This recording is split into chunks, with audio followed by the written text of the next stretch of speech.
Ini dia Claire crossbody. Untuk yang ni, kalau you all nak dapatkan, dia ada 6 kompartmen, saiz dia sangat cantik dan design dia ada macam-macam dekat sini untuk you all dapatkan. Yang ini adalah yang klasik tu lah. Dia adalah warna walnut. Tengoklah kat sini, dia ada 6 kompartmen. 1, 2, 3 yang zip, 4.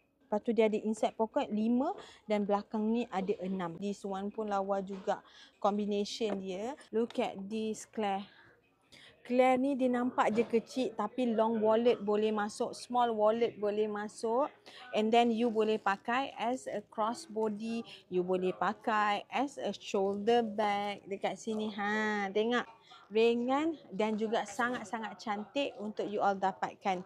So sis, bagi you all yang sukakan bag yang bersih yang macam ni, you all patut dapatkan. Ini adalah style minimalis sahaja. Handphone boleh masuk, pasport boleh masuk, macam-macam warna dah ada dekat sini. Untuk Claire, you all boleh dapatkan